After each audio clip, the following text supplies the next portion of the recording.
Moi, je suis content qu'on puisse se retrouver une fois de plus aujourd'hui pour partager de la parole.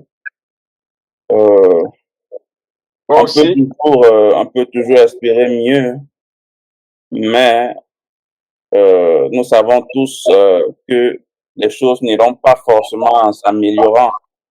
Donc, nous devons juste de continuer d'aller de vainqueur en vainqueur jusqu'au moment où le Père décidera de nous rappeler. Et, et voilà, c'est au moins la seule chose de certaine que chacun de nous sait que ça va arriver un jour. Et Amen. il serait dommage pour nous d'utiliser le peu de temps que nous avons encore à le perdre. Tout à fait. Mieux l'exploiter à quelque chose. Euh, Christ a dit quelque part que celui qui pêche continue de pécher, que celui qui garde les commandements de Dieu continue de le faire. Oui, Amen. Parce que ça ne sert à rien de faire moitié-moitié. C'est soit tu fais le péché, c'est soit tu fais la justice. Les deux ne se mélangent pas. c'est Ouais. vrai. On ne peut pas aimer deux dieux, comme dit la parole aussi. Non. Donc, Soit on aime un et on haït l'autre, soit voilà. ouais. Bien. En espérant que la sœur Mireille nous rejoigne, je pense que nous allons commencer.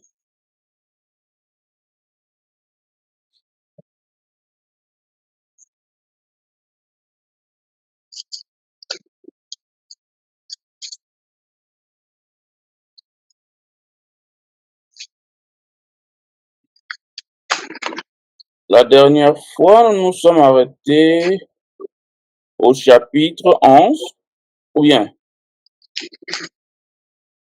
Oui, je pense que Oui, oui. oui, chapitre 11. Ok. Oui. Oh, j'avais l'impression que nous étions plus loin que ça. Non, Non, c'est 11. Ok. 11. Bon.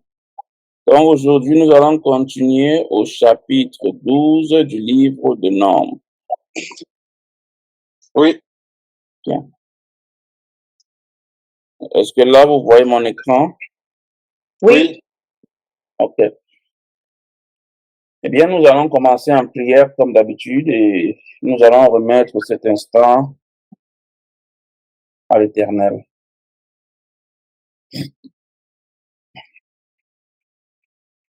Je vais prier.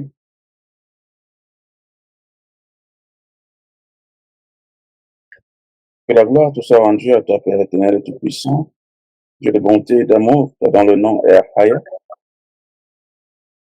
Nous te rendons grâce ce matin de la joie, de la santé, de la paix que tu procures. Nous nous réunissons de nouveau, éternel, pour partager ta parole, pour la lire, la méditer et la mettre en pratique dans nos vies. Éloigne toute distraction de nous. Que les outils éternels que nous utilisons aujourd'hui pour partager nous restent fidèles du commencement jusqu'à la fin. Que tout esprit impur, mauvais, qui voudrait s'infiltrer pendant cette conversation soit anéanti et éloigné au nom de Yahshua HaMashiach. Que toute souffrance charnelle, maladie, stress, pensée impure qui animerait notre corps, notre être à l'instant actuel, s'estompe au nom de Yahshua HaMashiach. Nous voulons lire, éternel, en pensant à toi, et nous espérons, éternel, que tu graveras à nouveau dans nos cœurs quelques paroles que tu auras dessinées pour nous aujourd'hui. Amen. Amen. Amen.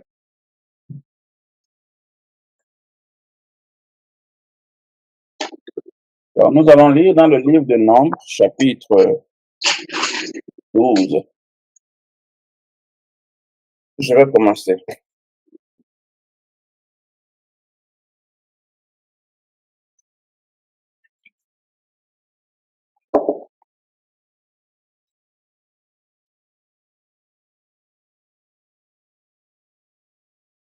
Marie et Aaron parlèrent contre Moïse au sujet de la femme éthiopienne qu'il avait prise, car il avait pris une femme éthiopienne.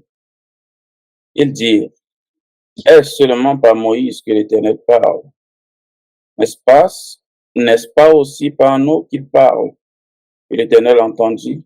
Or Moïse était un homme fort patient, plus qu'aucun homme sur la face de la terre.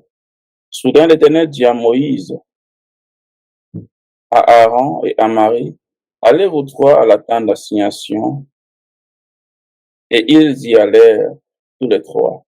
L'Éternel descendit dans la colonne de nuée et il se tint à l'entrée de la tente. Il appela Aaron et Marie, qui s'avancèrent tous les deux. Et il dit, écoutez bien mes paroles. Lorsqu'il y aura parmi vous un prophète, c'est dans une vision que moi, l'Éternel, je me révélerai à lui. C'est dans un songe que je lui parlerai. Il n'en est pas ainsi de mon serviteur Moïse. Il est fidèle dans toute ma maison. Je lui parle bouche à bouche. Je me révèle à lui sans énigme. Et il voit une représentation de l'Éternel. Pourquoi donc n'avez-vous pas craint de parler contre mon serviteur, contre Moïse? La colère de l'Éternel s'enflamma contre eux, et il s'en alla. La nuée se retira de dessus la tente, et voici Marie était frappée d'une lèpre, blanche comme la neige. Aaron se tourna vers Marie, et voici elle avait la lèpre. Alors Aaron dit à Moïse, de grâce, mon Seigneur, ne nous fais pas porter la peine du péché que nous avons commis en insensé, et dont nous nous sommes rendus coupables. Oh, qu'elle ne soit pas comme l'enfant mort-né, dont la chair est à moitié consumée quand il sort du sein de sa mère. Moïse cria à l'Éternel en disant, ô Dieu, je te prie, guéris-la. Et l'Éternel dit à Moïse, si son père lui avait craché au visage, ne serait-elle pas pendant 7 jours un objet de honte? Qu'elle soit enfermée 7 jours en dehors du camp, après quoi elle y sera reçue.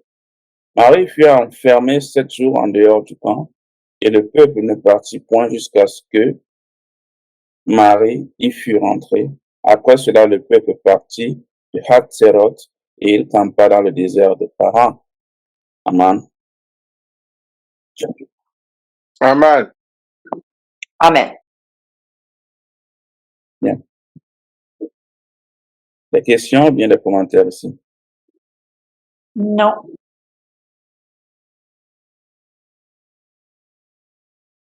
Bien.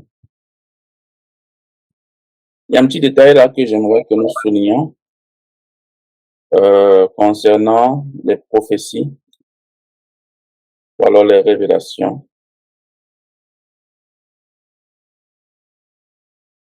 Au verset 6, l'Éternel dit, écoutez bien mes paroles.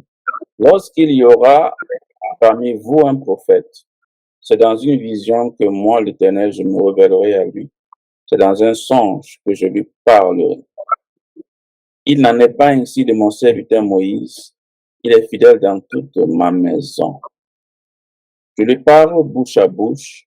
Je me révèle à lui sans énigme. Et il voit une représentation de l'Éternel. Pourquoi donc n'avez-vous pas craint de parler contre mon serviteur, contre Moïse? Ainsi, ça nous dit que Moïse est ou alors était la seule personne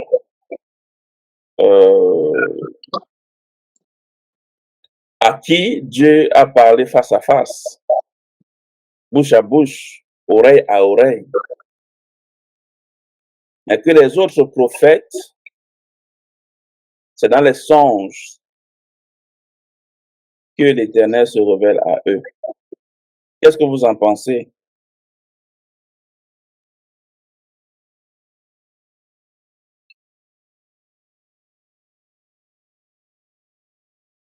Allô? Ben, Moïse avait un ministère différent des autres, comme Christ.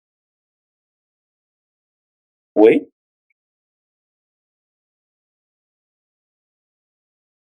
Mais qu'en est-il des autres prophètes?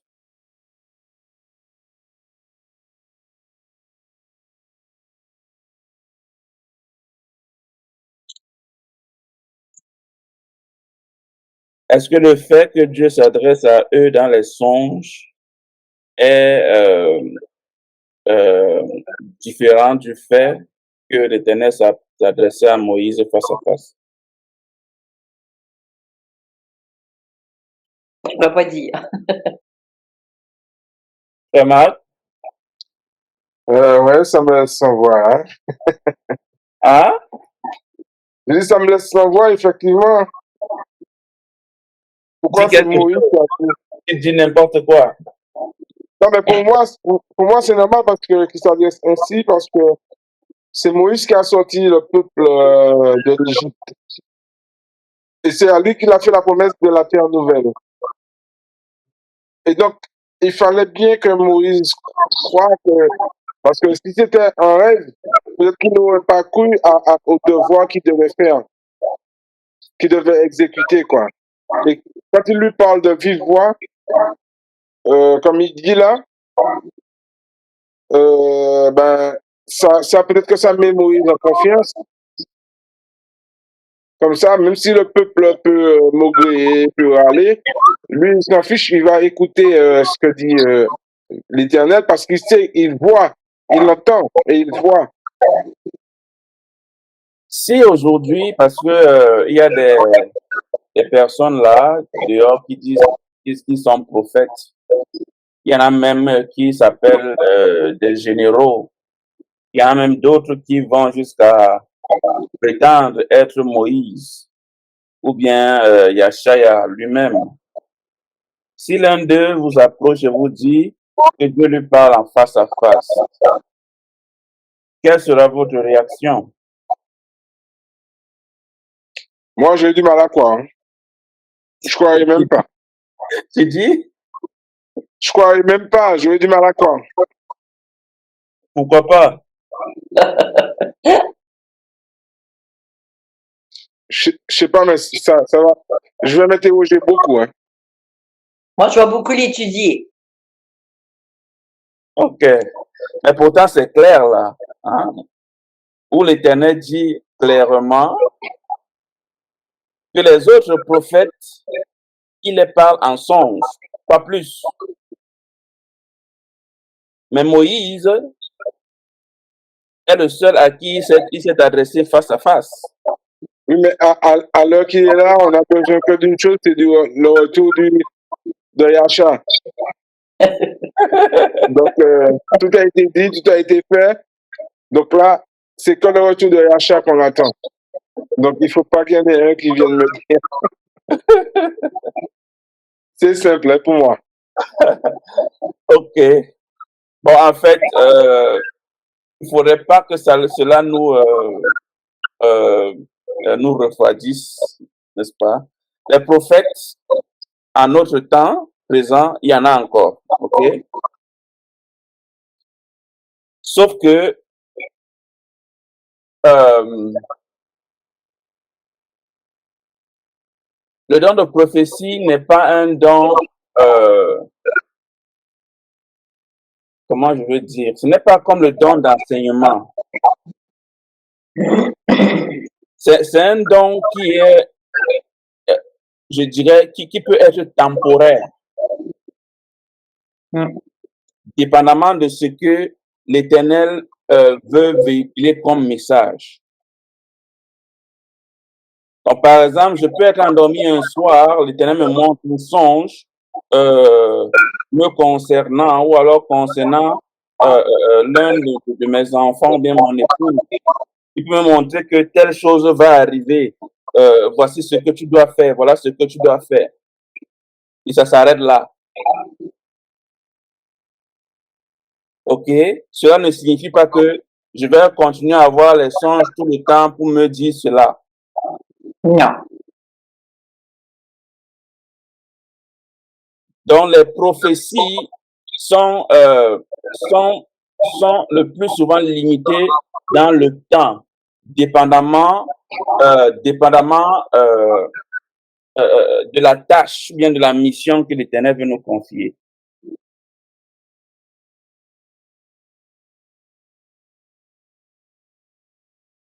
Donc, lorsqu'une prophétie appartient à un individu,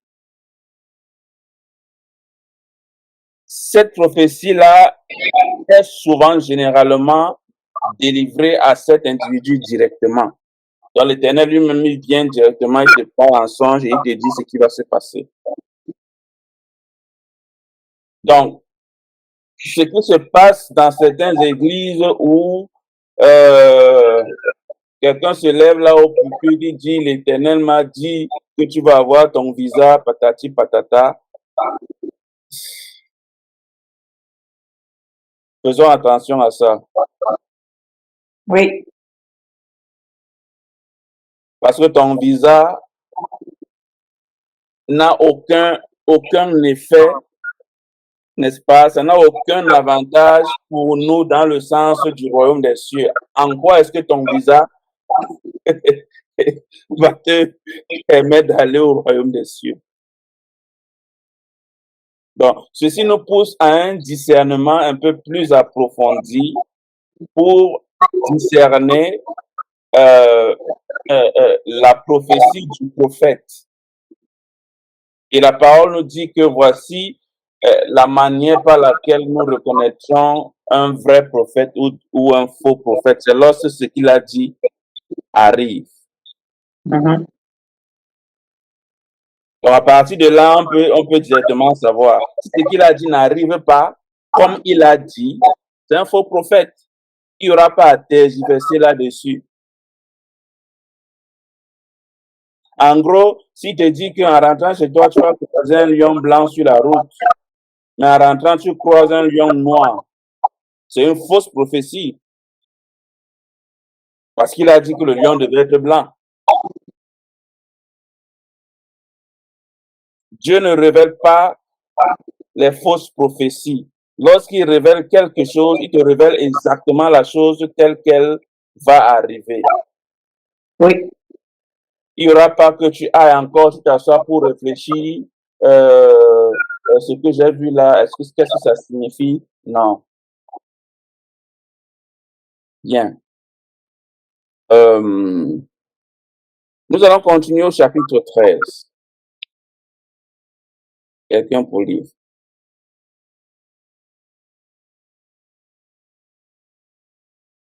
Moi, je peux lire. Tu lis au lit. Est-ce que tu veux lire, Marc? C'est comme tu veux, hein. Moi, ça me dit. OK, je vais lire. D'accord. Nombre, chapitre 13. Après cela, le peuple partit de Hattiroth et ils campèrent au désert de Paran. Et l'Éternel parla à Moïse en disant, envoie des hommes pour reconnaître le pays de Canaan que je donne aux enfants d'Israël. Vous enverrez un homme de chaque tribu de leur père, tous des principaux d'entre eux. Moïse donc les envoya du désert de Paran, selon le commandement de l'Éternel. Et tous ces hommes étaient chefs des enfants d'Israël. Et ce sont ici leurs noms. De la tribu de Ruben, Samua, fils de Zakur. De la tribu de Siméon, Saphan, fils de Hori. De la tribu de Juda, Caleb, fils de Jéphuné. De la tribu d'Isaacar, Jigal, fils de José. De la tribu d'Éphraïm, Osée, fils de Nun. De la tribu de Benjamin, Palti, fils de Raphu. De la tribu de Zabulon, Gadiel, fils de Sodi. De l'autre tribu de Joseph, savoir de la tribu de Manassé, Gadi, fils de Suzi. De la tribu de Dan, Amiel, fils de Gemali. De la tribu d'Azaï, Sétur, fils de Michaël. De la tribu de Naphtali, Nabi, fils de Vasi. De la tribu de Gad, Genuel, fils de Maki. Ce sont là les noms des hommes que Moïse envoya pour reconnaître le pays. Or, Moïse avait nommé Osée, fils de Nun, Josué. Moïse donc les envoya pour reconnaître le pays de Canaan et il leur dit, montez de ce côté vers le midi, puis vous monterez sur la montagne et vous verrez quel est ce pays-là et quel est le peuple qui l'habite.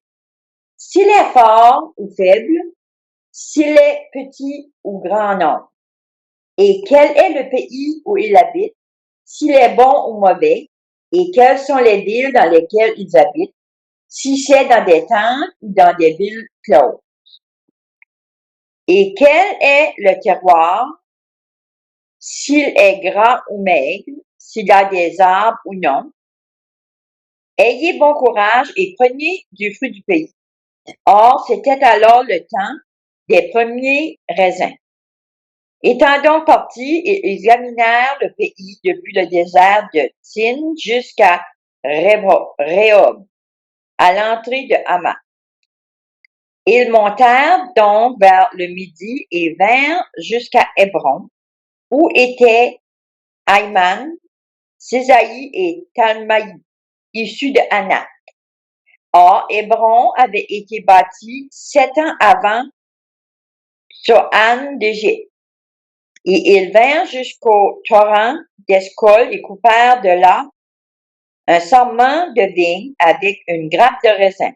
Et ils étaient 2 à le porter avec un levier. Ils apportèrent aussi des grenades et des fils. Et on appela ce lieu-là Naal Escol à l'occasion de la grappe que les enfants d'Israël découpèrent. Et au bout de 40 jours, ils furent de retour au pays qu'ils étaient allés reconnaître. Et étant arrivés, ils vinrent vers Moïse et Aaron et vers toute l'assemblée des enfants d'Israël au désert de Paran, en Kadès.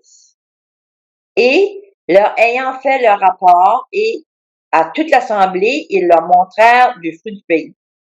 Ils firent donc leur rapport à Moïse et lui dirent, nous avons été au pays où tu nous avais envoyés. Et véritablement, c'est un pays découlant du lait et du miel, et c'est ici de son fruit. Il y a seulement ici que le peuple qui habite au pays est robuste, et les villes sont closes et fort grandes. Nous y avons vu aussi les enfants de Anak. Les Amalicites habitent au pays du Midi, et les Étiens et les Jubésiens et les Amoréens habitent en la montagne. Et les Cananéens habitent le long de la mer et vers le rivage du Jourdain.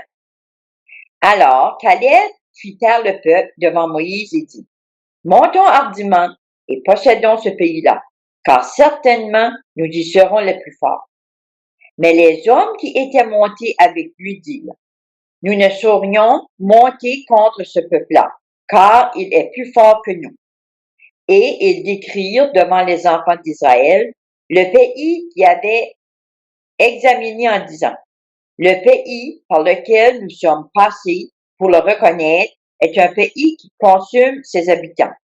Et tous ceux que nous y avons vus sont des gens de grande stature.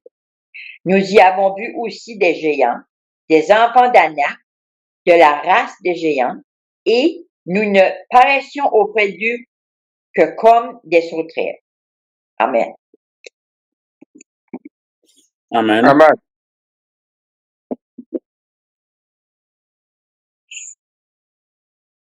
Questions, des commentaires?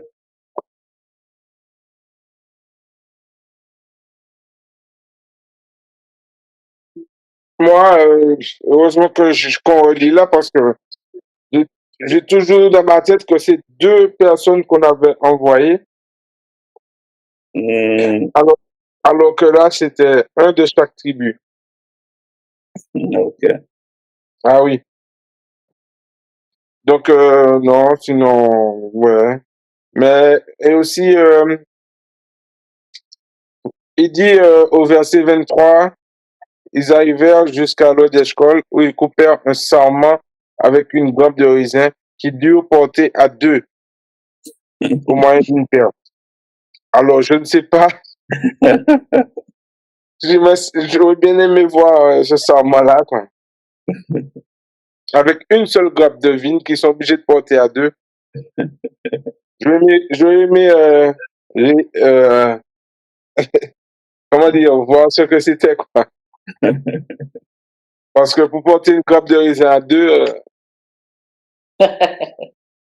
ça m'interroge. Voilà. Oui, ça m'interroge également. C'est une bonne remarque. Ça veut dire qu'il y a quelque chose qui se passait avant qui ne se passe plus aujourd'hui. Et ici, on nous parle des enfants d'Anak qui sont les enfants des géants. Ouais. J'imagine que un géant doit manger des fruits géants. C'est là que j'ai fait le rapport. J'ai dit, comme c'est dans le pays des géants, ce ne serait pas une grappe de raisin comme nous avons maintenant. Ouais. Donc, la grappe de raisin dans le pays des géants devait être géant. Ouais. Autrement, il serait impossible de, Qui soit ouais, ouais, de les nourrir et de les rassasier. Ouais. qui se rassasisse avec nos C'est ça. grappes que nous avons aujourd'hui là. C'est ça. Exactement. Mais en même temps, cela signifie que la taille des arbres que nous avons aujourd'hui, elle n'est pas la même qu'ils avaient à ce temps-là. C'est sûr. Une grappe géante, ça veut dire que l'arbre sur lequel il a poussé est aussi géant pour pouvoir le supporter. Ouais. Ouais. Bon, bref, on pourra se contenter des films de science-fiction pour voir à quoi ça pouvait ressembler. Mm. Ouais. Autre chose? Non. Bien.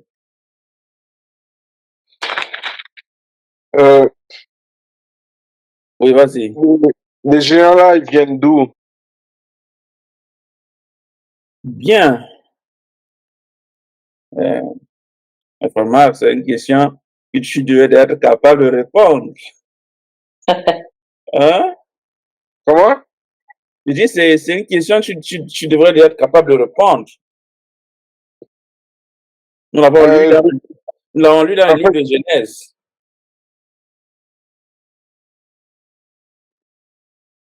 Tu veux qu'on y fasse tu veux qu'on refasse un tour? oui, rafraîchissement de. Ok. Un instant.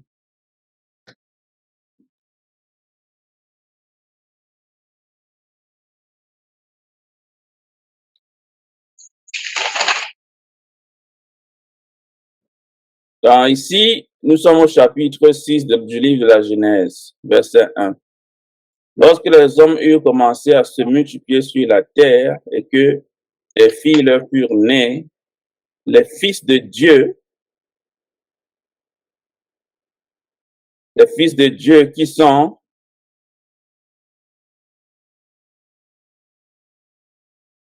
Frère Marc,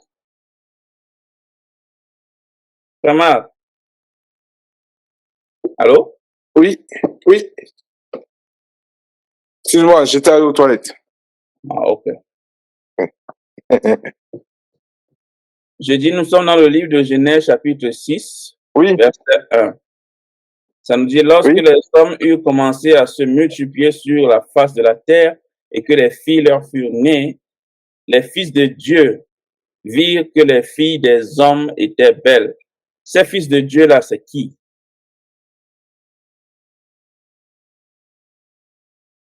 Oui. C'est pas des anges, non? On dit ce que tu penses.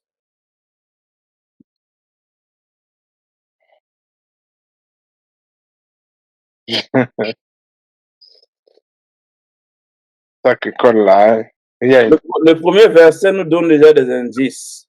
Lorsque les hommes eurent commencé à se multiplier sur la face de la terre et que les filles leur furent nées. Les fils de Dieu. Donc, premier verset nous Les indique qu'il anges, n'y avait pas, le premier verset nous indique qu'il n'y avait pas les hommes sur la terre. Mais, après les avoir créés, ils ont commencé à se multiplier. Et pendant qu'ils se multipliaient, des filles leur furent nées. Le deuxième verset nous dit, les fils de Dieu virent que les filles des hommes étaient belles. On peut comprendre que ces fils de Dieu-là ne faisaient pas partie des hommes. Autrement dit, ils ne devaient pas être surpris de leur beauté, vu que si ce sont eux qui ont donné naissance à ces filles-là, ils ne devaient pas être surpris. Est-ce qu'on se c'est ça. comprend? Oui, Donc, ces fils de Dieu-là n'avaient pas encore vu de filles des hommes. Et maintenant qu'ils les ont vues, ils ont constaté qu'elles sont belles. Maintenant, ma question, c'est de savoir qui sont ces fils de Dieu.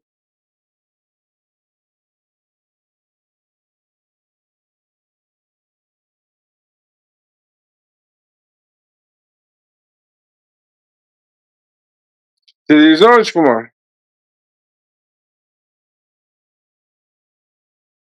Olive, tu veux nous aider? Ben, moi, quand je lis la Bible, Adam a été appelé fils de Dieu. OK?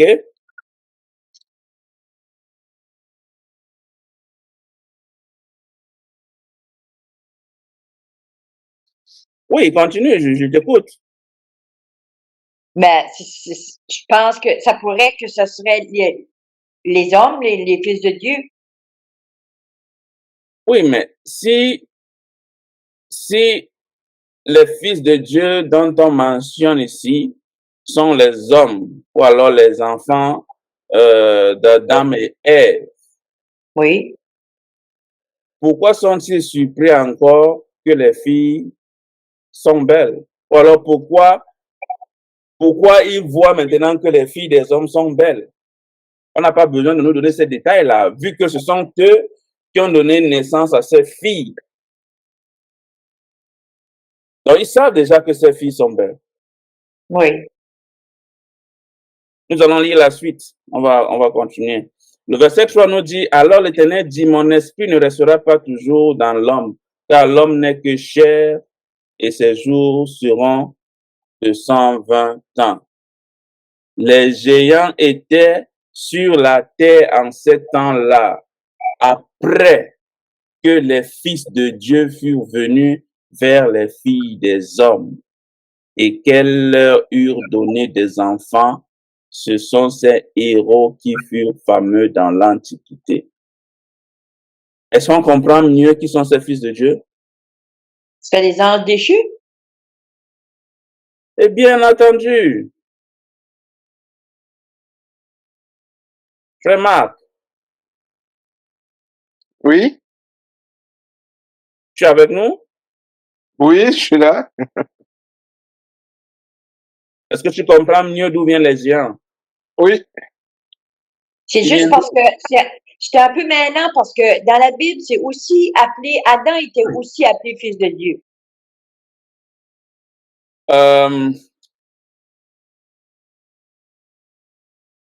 Adam, je sais pas comment je peux.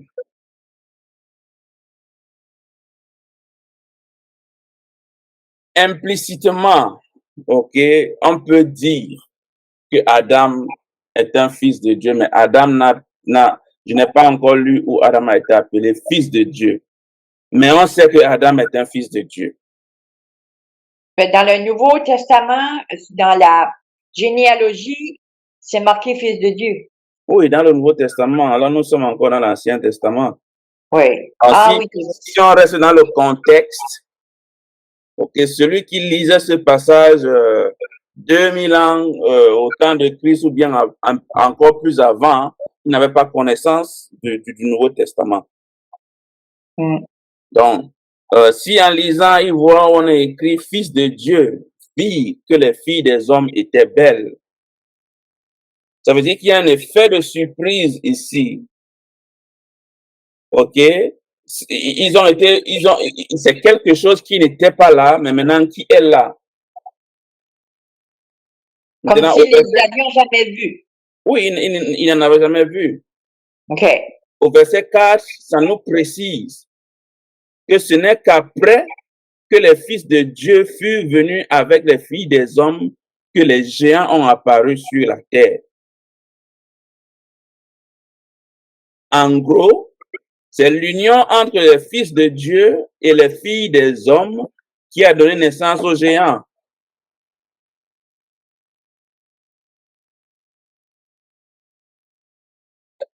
Vous comprenez mieux? Oui.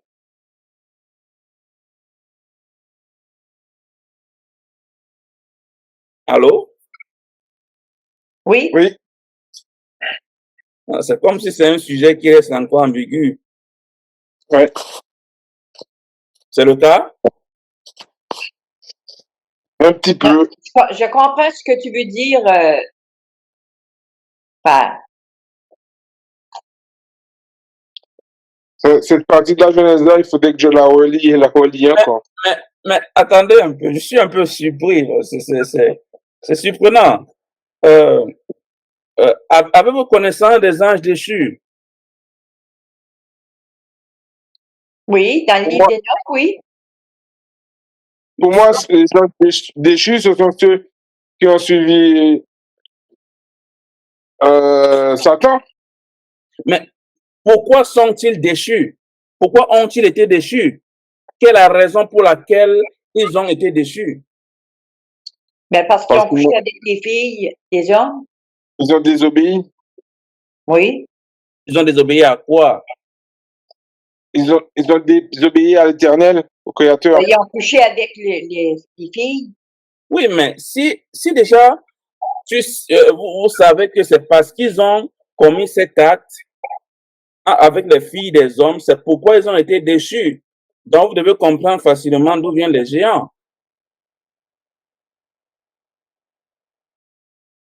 Ils ont été déchus parce qu'ils ont couché avec les filles des hommes. C'est la raison principale pour laquelle ils ont été déchus.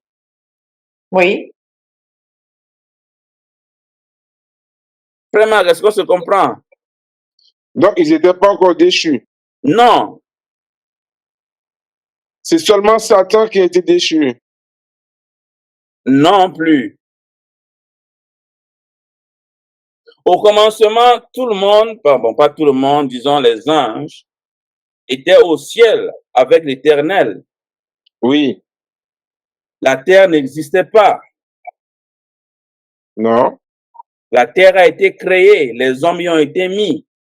Ces hommes ont commencé à procréer entre eux, notamment Adam et Ève.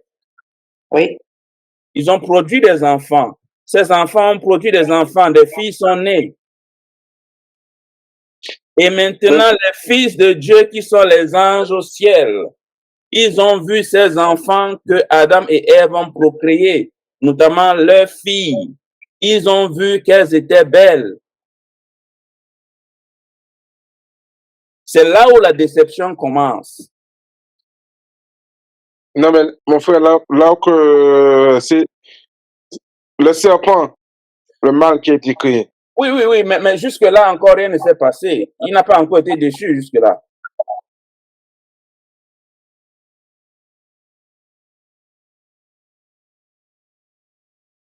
Oui, ça, c'est selon le livre d'Enoch. C'est comme ça serait passé. Le livre de la Genèse ne raconte pas tous les événements chronologiquement comme ils se sont passés, frère Marc. OK? D'accord. On ne conçoit pas que dès que Adam ou bien dès que Ève a mangé le fruit, à l'instant, Satan a été déchu et tout et tout. Non, ça s'est pas passé comme ça. Beaucoup d'événements se sont succédés avant qu'ils ont été déchus. Ça s'est pas passé comme ça, du tic au tac, immédiatement. Beaucoup d'années, bon, je dirais même beaucoup de siècles se sont passés avant que cet événement ait arrivé. Bon, je peux pas donner l'exactitude du temps qui s'est passé parce que je n'étais pas là et la Bible n'apporte pas les détails là-dessus. Mais le livre d'Enoch nous apporte suffisamment de détails pour comprendre ce qui s'est passé. Je pense que lorsque nous lisions le livre de la Genèse, nous avions légèrement parlé dessus lorsqu'on parlait de Azazel. Est-ce que tu t'en souviens? Oui, mais donc, c'est pourquoi souvent, quand on parle du livre d'Enoch, on parle aussi d'extraterrestres, trucs comme ça. Il y a des gens qui... Non, les extraterrestres, ça n'existe pas. Ce sont ces anges déchus qui... Non, non, c'est ce que je veux dire. C'est-à-dire qu'il y a des gens qui font la métaphore Oui, avec les oui, extraterrestres. oui, Hmm. oui. Il n'y a pas eu deux chutes. OK? L'événement qui s'est passé entre Ève et Lucifer dans le jardin a été, comment dire, complémenté avec l'événement des autres anges qui sont venus coucher avec les filles des hommes, y compris Satan, parce que Satan était aussi parmi. Si tu t'en souviens, on a fait mention d'Azazel une fois. Azazel, c'est un autre nom qu'on a donné, C'est c'est ça. un autre nom de Satan. Oui, Oui. Donc, ils étaient au nombre de 200 anges qui sont descendus sur le mont Ararat. Nous l'avons lu dans le livre d'Enoch. oui, Oui. Ils ont pris en commun accord de prendre des hommes, les filles, des femmes parmi les filles des hommes et ils ont eu des enfants avec. C'est cet oui. acte-là qui a scellé leur jugement. D'accord. Et lorsque tu lis le livre d'Enoch, tu constateras que les anges, ces anges-là, ne pouvant plus rentrer aux cieux, ils sont partis parler à Enoch pour que c'est Enoch qui intercède pour eux auprès de Dieu. D'accord.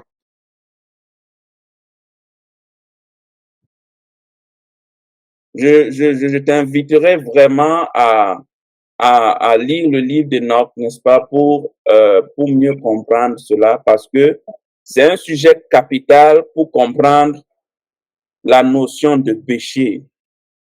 C'est vrai, je l'ai jamais lu. Je te Oui. l'accorde. Parce que Oui. pour comprendre le péché, nous devons savoir qui est l'auteur du péché. L'Éternel n'est pas l'auteur du péché, Non, Non. parce qu'il nous interdit le péché.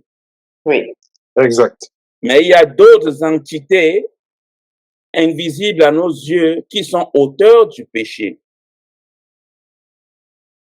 Ok, lorsque tu vas lire le livre d'Enoch, on va te parler des Néphilim. Ok, les Néphilim qu'on peut encore appeler géants. Mais Ouais. parmi les géants, on peut les classifier en trois. Parce qu'il y avait plusieurs catégories de géants. Il y avait ceux qui étaient moitié homme, moitié bête. Il y avait ceux qui étaient hommes, mais avec des tailles colossaux. Et il y en avait d'autres qui avaient des capacités, comment on peut dire ça, de se dénaturer, c'est-à-dire de prendre d'autres formes. Donc, il fut un événement où l'Éternel a ordonné leur extermination par l'ange Michel. Donc l'Éternel a ordonné qu'on tue tous ces enfants-là, autrement c'est qu'il n'y aura plus aucun homme qui devrait vivre sur terre. D'accord.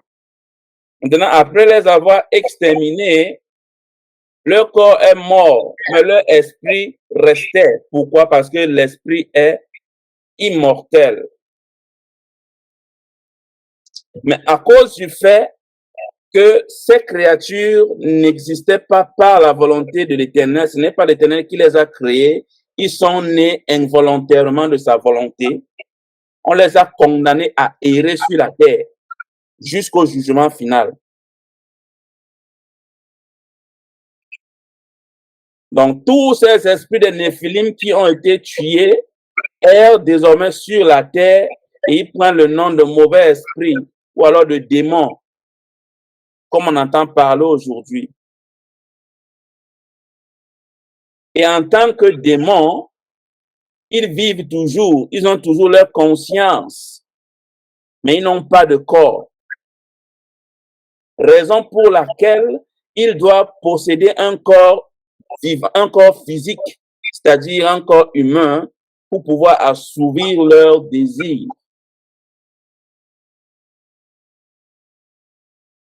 Les désirs tels que la famine, les désirs tels que la soif, les désirs tels que la débauche, parce que la violence et tout. Donc, raison pour laquelle, lorsqu'une personne est possédée, tu peux voir certains caractères qui émanent d'eux. Et ces caractères ne viennent pas d'eux, mais de l'esprit qui les a possédés. Raison pour laquelle, dans le Nouveau Testament, on nous demande d'éviter la luxure, la violence, le mensonge, la débauche, parce que ces esprits-là ont besoin de ça. Or, si toi, tu disposes ton corps, tu disposes ton corps à un esprit qui aussi est disposé à ces choses-là, il est donc facile qu'il te possède, qu'il t'habite, parce que vous partagez les mêmes désirs. C'est ça. Oui. Donc, en quelques mots, c'est un peu ainsi que la possession démoniaque fonctionne. D'accord. C'est pourquoi l'Éternel nous exhorte à rester saints, à rester purs. Parce que l'Éternel réside dans un corps pur, dans un corps saint. L'Esprit de l'Éternel ne réside pas dans un corps qui est déjà possédé par un autre esprit. Parce que rappelez-vous, on ne peut pas avoir 2 maîtres, comme tu as dit tout à l'heure. Une maison ne peut pas avoir 2 chefs. Oui.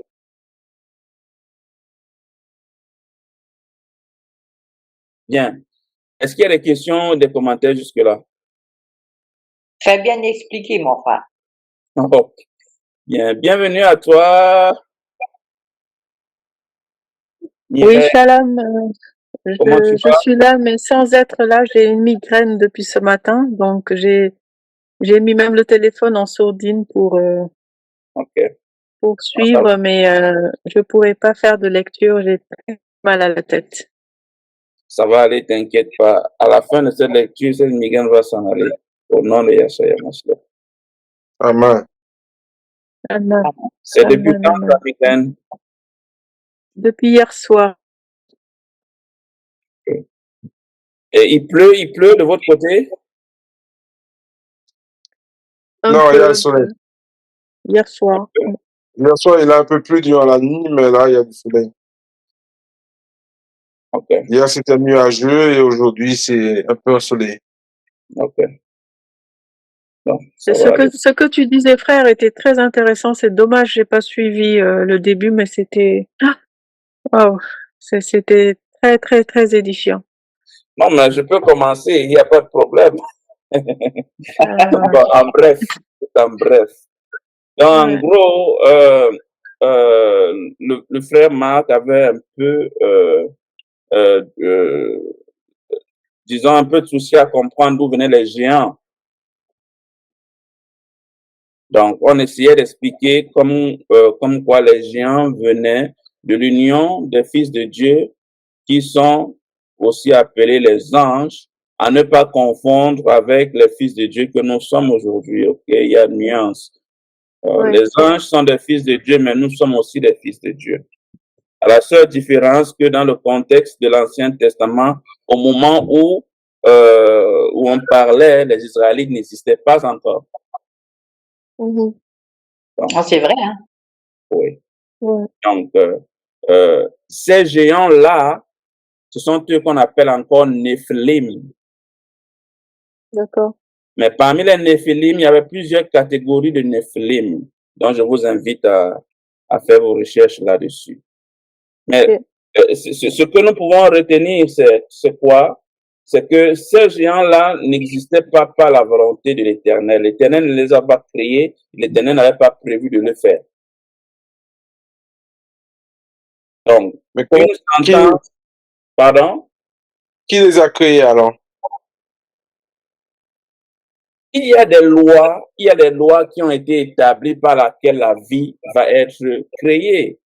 C'est-à-dire, un homme et une femme doivent aller ensemble pour donner la vie. Et ça, c'est indépendamment de la volonté de l'Éternel, parce que depuis le commencement, tous les esprits ont été créés et emmagasinés quelque part. On peut le lire dans le livre de Esdras, dans les Apocryphes. Donc, à chaque fois qu'il y a procréation entre un homme et une femme, lorsque toutes les conditions sont réunies, un esprit est libéré pour habiter ce corps qui va être formé dans l'utérus de la femme. Donc, c'est aussi simple que allumer et éteindre la lumière. Ça a déjà été établi.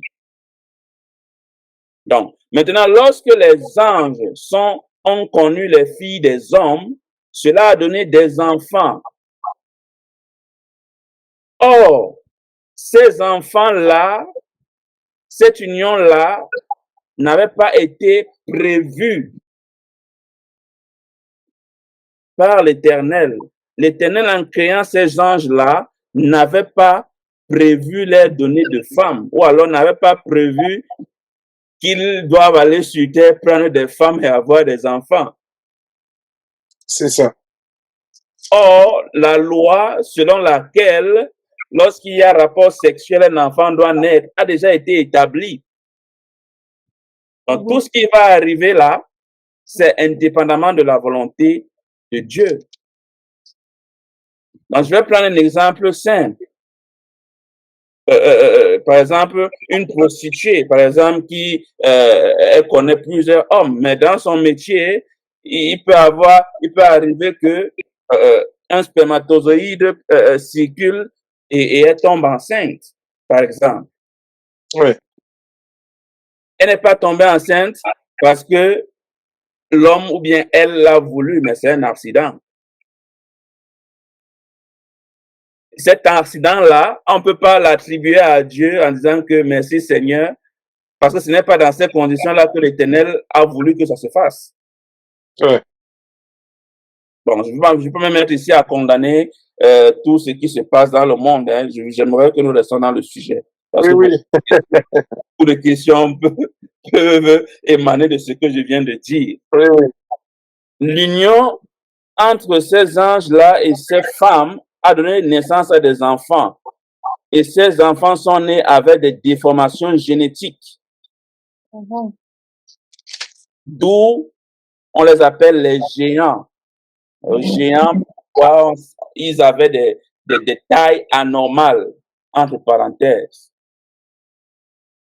Mais il s'est avéré que, avec le temps, ces enfants-là, ils ont révélé une nature, et leur nature était perverse, malsaine, méchante, mauvaise, par nature. Donc, ils ne savaient que faire du mal et rien que du mal. Ils ne savaient pas distinguer entre le mal et le bien. Tout ce qu'ils faisaient n'était que du mal. Donc, ils ont commencé, ces géants, ils ont commencé à coucher avec toutes sortes de bêtes. Les poissons, les oiseaux, les reptiles, ainsi de suite. Donc, Mais là, aujourd'hui, frère, il n'y en a plus de ça. On n'en voit pas. Oh, ma sœur, si Dieu pouvait nous montrer Tu ne dirais pas ainsi. Ah non? Je pensais, ben, moi, j'en ai jamais vu. Le problème que notre perception, ok, notre perception de ce que nous lisons a été changée, a été modifiée de par les films que nous voyons, de par les musiques que nous écoutons, mais pourtant c'est toujours là.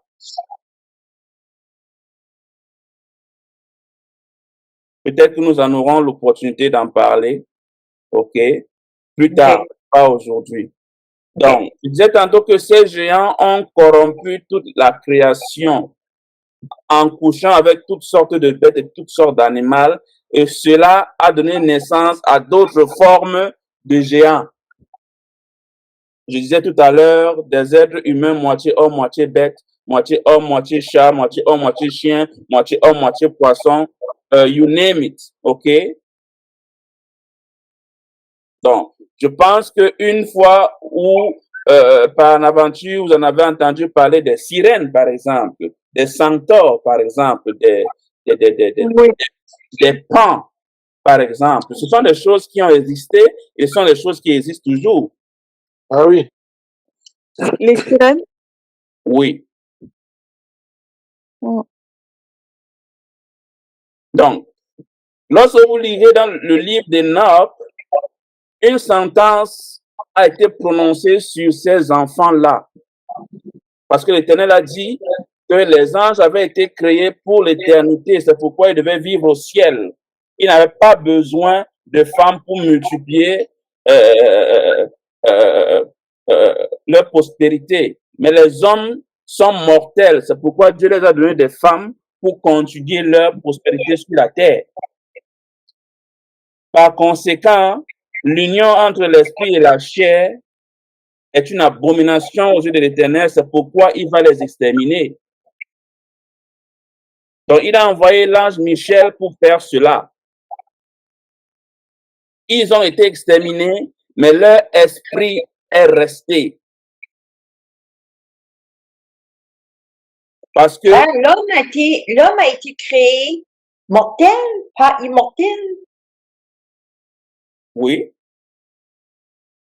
Il a été créé immortel, mais il a désobéi. oui, mais que ce soit l'un ou l'autre, nous sommes mortels. Nous ne sommes pas immortels. Ce n'est qu'après que Adam et Ève sont sortis du jardin qu'ils ont commencé à procréer, pas avant. Ah oui, c'est vrai. Mhm. Bon, je ne sais pas s'ils n'avaient jamais mangé le fruit, je ne sais pas s'ils auraient procréé ou pas, mais ce que je sais, c'est que dès qu'ils sont sortis du jardin, bon, après ce qui s'est passé, ils sont morts. Ils ont laissé des enfants qui sont morts, ainsi de suite jusqu'à nos jours. Oui. Donc, ces enfants-là, ces néphilim-là, après leur extermination, leur esprit sont restés errants sur la face de la terre. Ce sont ces esprits errants-là qui sont devenus connus sous le nom de mauvais esprits ou alors de démons. Parce que ces esprits ont les mêmes désirs charnels que nous, n'ayant pas de corps physique, ils ont besoin de posséder un corps physique pour assouvir ces désirs-là.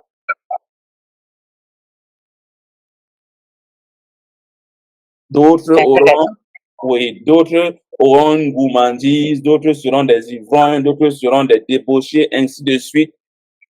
C'est ainsi que tous ces esprits-là peuvent se manifester. Parce que lorsqu'ils parviennent à posséder un corps, ils veulent en profiter au maximum pendant qu'ils le peuvent encore.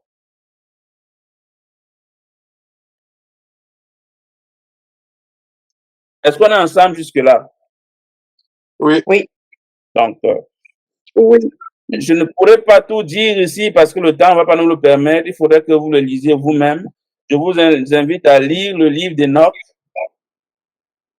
et je vous invite à lire le livre de Esdras dans les apocryphes. Mm. Ça vous donnera une meilleure compréhension de ce que je viens de dire. Donc, en grosso modo, les possessions démoniaques ne sont pas des produits, ne sont pas des choses qui arrivent au hasard. C'est parce qu'il y a des esprits autour de nous qui sont plus anciens que nous, qui sont là errants, n'ayant pas où aller, que le corps... Ils attendent qu'une brèche s'ouvre, quoi. Oui. Donc, ils attendent aussi le jugement comme nous attendons le jugement. Ce n'est que là, ce n'est qu'après ce jugement-là qu'ils seront aussi condamnés. Donc, mais pour le moment, ils sont là un peu comme des adversaires pour nous éprouver, du moins pour éprouver ceux qui sont justes. Parce que ceux qui ne sont pas justes n'ont pas besoin d'épreuves. Ils sont déjà dans leur camp, entre parenthèses. Ils veulent qu'on soit comme eux, Exactement. qu'on va à la même place que eux. Exactement. Donc, ils ont cette colère-là que eux, ils ont déjà été condamnés, mais nous avons encore la chance d'être sauvés. Voilà. Donc, ils n'ont rien à perdre, entre parenthèses. Oui. Bien. Nous allons continuer au chapitre 14.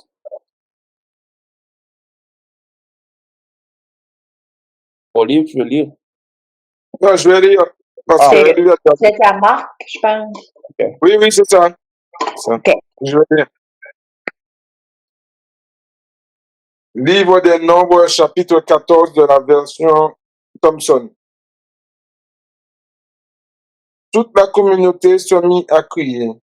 Le peuple sanglota toute la nuit. Tous les enfants d'Israël maugréèrent contre Moïse et Aaron. Toute la communauté leur dit, si seulement nous étions morts en Égypte, si seulement nous étions morts dans un désert. Pourquoi l'Éternel nous fait-il entrer dans ce pays si nous devons tomber par l'épée? Nos femmes et toutes nos familles seront livrées au pillage. N'est-ce pas mieux pour nous de retourner en Égypte? Et ils se dirent l'un à l'autre, donnons-nous un chef et retournons en Égypte. Moïse et Aaron tombèrent face contre terre devant toute l'assemblée de la communauté des enfants d'Israël. Parmi ceux qui avaient exploré le pays, Josué, fils de Nun, et Caleb, fils de Jephunné, déchirèrent leurs vêtements et dirent à toute la communauté des enfants d'Israël,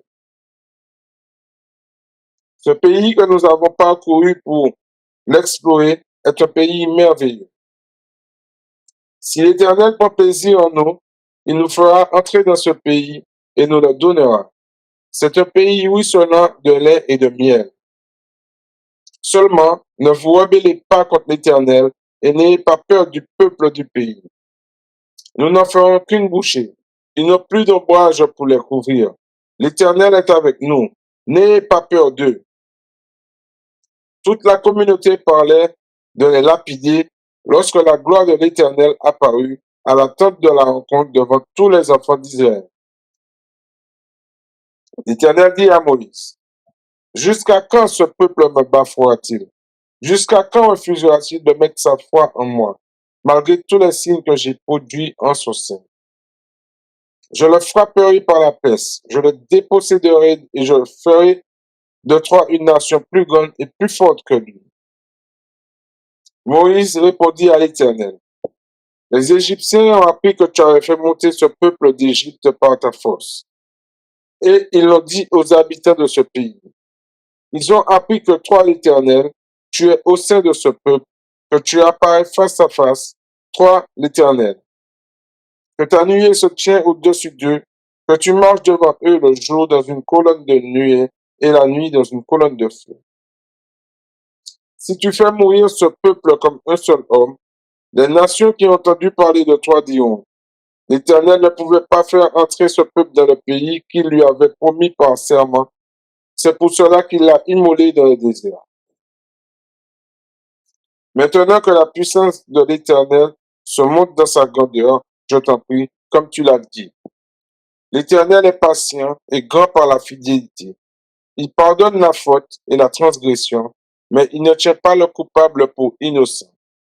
Et il fait rendre des comptes aux fils pour la faute des pères jusqu'à la 3e et la 4e génération. Pardonne, je t'en prie, la faute de ce peuple selon ta grande fidélité, comme tu as pardonné à ce peuple depuis l'Égypte jusqu'ici. L'Éternel dit, je pardonne selon ta parole. Mais par ma vie, par la gloire de l'Éternel qui remplit toute la terre. De tous les hommes qui ont vu ma gloire et les signes que j'ai produits en Égypte et dans le désert, qui m'ont provoqué déjà 10 fois et qui ne m'ont pas écouté, aucun ne verra le pays que j'ai promis par serment à leur père. Aucun de ceux qui m'ont bafoué ne le verra. Mais parce que Caleb, mon serviteur, a été animé de notre souffle et qu'il a rempli ses obligations envers moi, je le ferai entrer dans le pays où il s'est rendu, et sa descendance en prendra possession. Les Amalécites et les Cananéens habitent la vallée. Demain, repartez pour le désert dans la direction de la mer des gens. L'Éternel dit à Moïse et à Aaron, jusqu'à quand cette communauté mauvaise maugrera-t-elle contre moi? J'ai entendu les Israélites maugréer contre moi. Dis-leur, par ma vie, déclaration de je vous traiterai sans faute selon ce que vous avez dit en ma présence. Vos cadavres tomberont dans ce désert. Vous tous qu'on a recensés en vous comptant depuis l'âge de 20 ans et au-dessus, et qui avez maugréé contre moi. Vous n'entrerez pas dans le pays où j'avais juré à main levée de vous faire demeurer, excepté Caleb, fils de Yéphuné, et Josué, fils de Nun. Et vos familles dont vous avez dit, elles seront livrées au pillage. Je les y ferai entrer et elles connaîtront le pays auquel vous avez renoncé. Vos cadavres à vous tomberont dans ce désert. Vos fils seront bergers dans le désert pendant 40 ans et ils seront chargés de votre prostitution jusqu'à ce que vos cadavres soient tous tombés dans le désert. Selon le nombre de jours que vous avez mis à explorer le pays, c'est-à-dire 40 jours, vous serez chargés de vos fautes 40 années, une année pour chaque jour. Ainsi, vous saurez ce qu'est ma disgrâce. Moi, l'Éternel, j'ai parlé. C'est ainsi que je traiterai sans faute toute cette communauté mauvaise qui s'est liguée contre moi. Ils tomberont tous dans ce désert. Ils diront, les hommes que Moïse avait envoyés explorer le pays et qui à leur retour avaient fait maugréer contre lui toute la communauté en décriant le pays. Ces hommes qui avaient âprement décrié le pays moururent, frappés par un fléau devant l'Éternel. Josué, fils de Nun, et Caleb, fils de Yéphuné, restèrent seuls vivants parmi les hommes qui étaient allés explorer le pays. Moïse dit cela à tous les enfants d'Israël. Le peuple mena grand deuil. Ils se levèrent de bon matin pour monter vers le sommet de la montagne en disant, nous montons vers le lieu dont l'Éternel a parlé. Nous avons péché. Moïse dit, pourquoi passez-vous outre aux ordres de l'Éternel? Cela ne réussira pas. Ne montez pas. L'Éternel n'est pas parmi vous. Ne vous faites pas battre par vos ennemis. Les Amalécites et les Cananéens sont là, devant vous, et vous allez tomber par l'épée, parce que vous vous êtes détournés de l'Éternel. L'Éternel ne sera pas avec vous. Ils s'obstinèrent à monter au sommet de la montagne. Mais le coffre de l'alliance de l'Éternel et Moïse ne bougèrent pas du camp. Alors les Amalécites et les Cananéens, qui habitaient cette montagne, descendirent. Ils les battirent et les taillèrent en pièces jusqu'à Horma. Amen. Amen. Amen. Amen. Questions et commentaires? Ouais, c'est pourquoi là, j'avais dit que j'avais dans la tête que deux. C'est cette partie-là qui était assez dans ma tête et non pas le moment où ils avaient choisi les 12 pour aller visiter le pays. Et on dit qu'ils ont visité le pays pendant 40 jours. Donc, je vois que le pays était vraiment grand, Mhm. puisqu'ils ont été punis 40 années. Chaque jour pour ils ont Une passé année. là-bas. Ouais. Parce qu'ils ont exploré le pays pendant 40 jours. Donc, c'était pas un petit pays, quoi.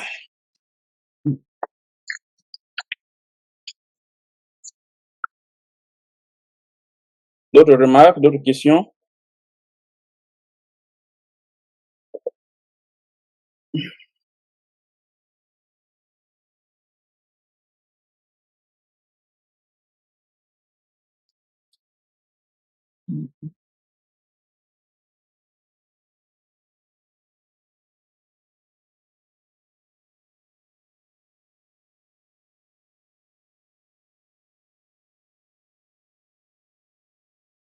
Moi, je vois que même malgré que Moïse les a avertis de ne pas y aller,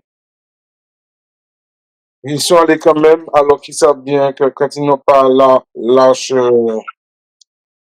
de l'Alliance, non, pas l'arche, oui, c'est l'arche, avec eux, c'est que l'Éternel n'est pas avec eux. Ils sont allés, se sont battus pour rien.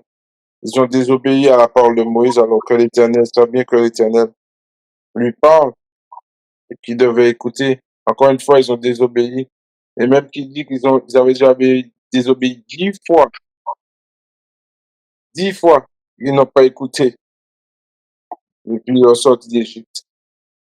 Et ils continuent à ne pas l'écouter. Je pense que cela nous interpelle surtout dans notre génération actuelle. Il y a beaucoup de personnes qui servent l'Éternel euh, par garantie. Ça veut dire quoi? Ça veut dire que ils ne servent pas l'Éternel parce que c'est l'Éternel, mais ils servent l'Éternel euh, comme une sorte d'échappatoire ou alors comme une sorte euh, euh, euh, euh, euh, de comment je peux dire ça? Euh, euh, vous savez, euh, je vais prendre un exemple simple pour mieux détailler ce que je veux dire. Parfois, on peut avoir une petite somme d'argent dans notre compte en banque. On la met là pour prévoir les jours où les choses vont aller mal.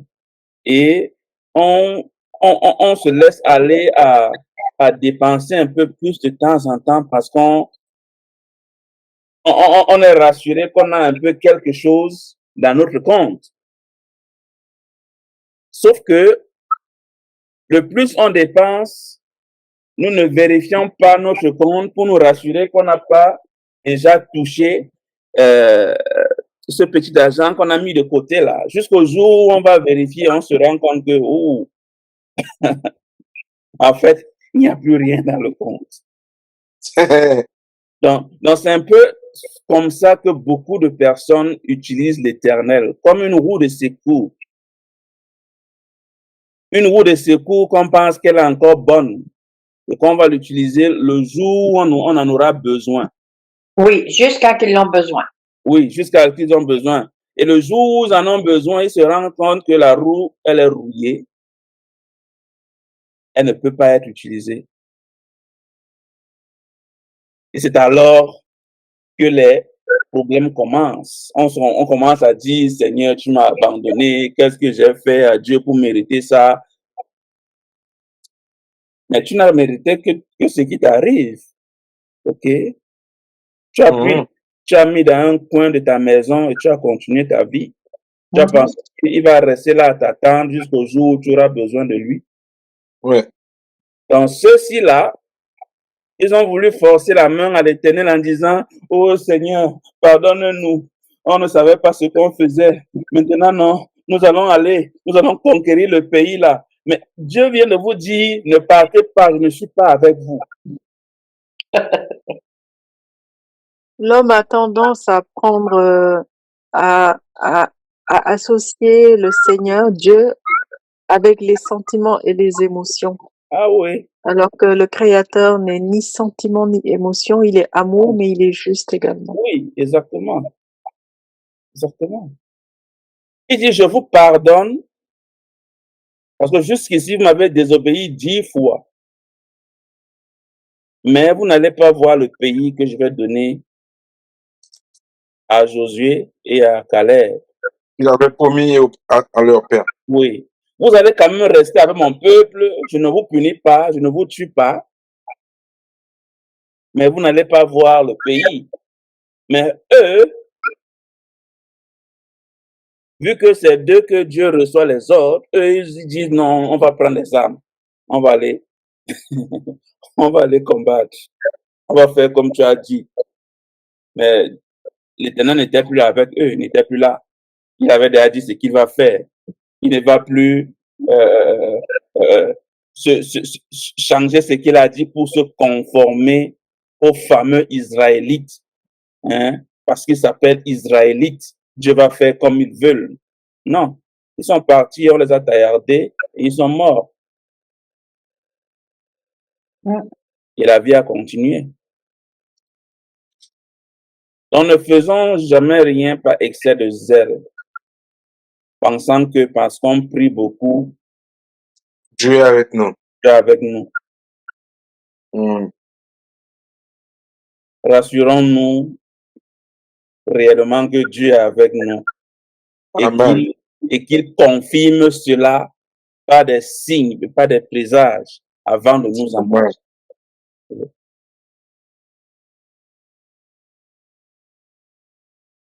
Parce que si on dit seulement que Dieu connaît mon cœur, il nous a déjà dit que notre cœur est mauvais par-dessus toute chose. Donc, il y en a beaucoup qui parlent comme ça. Hein? oui, moi je parlais comme ça. Il connaît mon cœur. Il connaît mon cœur, il connaît mon cœur. Ils sont des cœurs et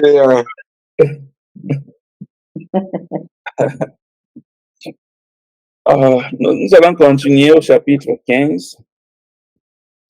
Je vais lire. L'Éternel parla à Moïse et dit, parle aux enfants d'Israël et dis-leur, quand vous serez entrés dans le pays que je vous donne pour y établir vos demeures, et que vous offrirez à l'Éternel un sacrifice consumé par le feu, soit un holocauste, soit un sacrifice en accomplissement d'un vœu ou en offrande volontaire, ou bien dans vos fêtes, pour produire avec votre gros ou votre menu bétail une agréable odeur à l'Éternel. Celui qui fera son offrande à l'Éternel présentera en offrande un dixième de fleur de farine pétrie dans un quart de hin d'huile. Et tu feras une libation d'un quart de hin de vin avec l'holocauste ou le sacrifice pour chaque union. Pour un bélier, tu présenteras en offrande 2 dixièmes de fleur de farine pétrie dans un tiers de hin d'huile. Et tu feras une libation d'un tiers de hin de vin comme offrande d'une agréable odeur à l'Éternel. Si tu offres un veau, soit comme holocauste, soit comme sacrifice en accomplissement d'un vœu, ou comme sacrifice d'action de grâce à l'Éternel, on présentera en offrande avec le veau 3 dixièmes de fleur de farine pétrie dans un demi-hin d'huile, et tu feras une libation d'un demi-hin de vin. C'est un sacrifice consumé par le feu, d'une agréable odeur à l'Éternel. On fera ainsi pour chaque bœuf, pour chaque bélier, pour chaque petit des brebis ou des chèvres. Suivant le nombre de victimes, vous ferez ainsi pour chacune d'après leur nom. Tout indigène fera ces choses ainsi lorsqu'il offrira un sacrifice consumé par le feu d'une agréable odeur à l'Éternel. Si un étranger séjournant chez vous ou se trouvant à l'avenir au milieu de vous offre un sacrifice consumé par le feu d'une agréable odeur à l'Éternel, il l'offrira de la même manière que vous. Il y aura une seule loi pour toute l'assemblée, pour vous et pour l'étranger en séjour au milieu de vous. Ce sera une loi perpétuelle parmi vos descendants. Il en sera de l'étranger comme de vous devant l'Éternel. Il y aura une seule loi et une seule ordonnance pour vous et pour l'étranger en séjour parmi vous. L'Éternel parla à Moïse et dit, parle aux enfants d'Israël et dis-leur, quand vous serez arrivés dans le pays où je vous ferai entrer et que vous mangerez du pain de ce pays, vous prélèverez une offrande pour l'Éternel. Vous présenterez par élévation un gâteau, les prémices de votre pâte. Vous le présenterez comme l'offrande qu'on prélève de l'air. Vous prélèverez pour l'Éternel une offrande des prémices de votre pâte dans les temps à venir. Si vous péchez involontairement en n'observant pas tous ces commandements que l'Éternel a fait connaître à Moïse, tout ce que l'Éternel vous a ordonné par Moïse depuis le jour où l'Éternel a donné des commandements et plus tard, dans le temps à venir, si l'on a péché involontairement sans que l'Assemblée s'en soit aperçue, toute l'Assemblée offrira un jeune taureau en holocauste d'une agréable odeur à l'Éternel, avec l'offrande et la libation, d'après les règles établies. Elle offrira encore un bouc en sacrifice d'expiation. Le sacrificateur fera l'expiation pour toute l'assemblée des enfants d'Israël et il leur sera pardonné car ils ont péché involontairement et ils ont apporté leur offrande. Un sacrifice consumé par le feu en l'honneur de l'Éternel et une victime expiatoire devant l'Éternel. À cause du péché qu'ils ont involontairement commis, il sera pardonné à toute l'assemblée des enfants d'Israël et à l'étranger en séjour au milieu d'eux. Car c'est involontairement que tout le peuple a péché. Si c'est une seule personne qui a péché involontairement, elle offrira une chair d'un an en sacrifice pour le péché. Le sacrificateur fera l'expiation pour la personne qui a péché involontairement devant l'Éternel. Quand il aura fait l'expiation pour elle, il lui sera pardonné. Pour l'indigène parmi les enfants d'Israël et pour l'étranger en séjour au milieu d'eux, il y aura pour vous une même loi quand on péchera involontairement. Mais si quelqu'un indigène ou étranger agit la main levée, il outrage l'Éternel, celui-là sera retranché du milieu de son peuple. Il a méprisé la parole de l'Éternel et il a violé son commandement. Celui-là sera retranché, il portera la peine de son iniquité. Comme les enfants d'Israël étaient dans le désert, on trouva un homme qui ramassait du bois le jour du sabbat. Ceux qui l'avaient trouvé ramassant du bois l'amenèrent à Moïse, à Aaron et à toute l'assemblée. On le mit en prison car ce qu'on devait lui faire n'avait pas été déclaré.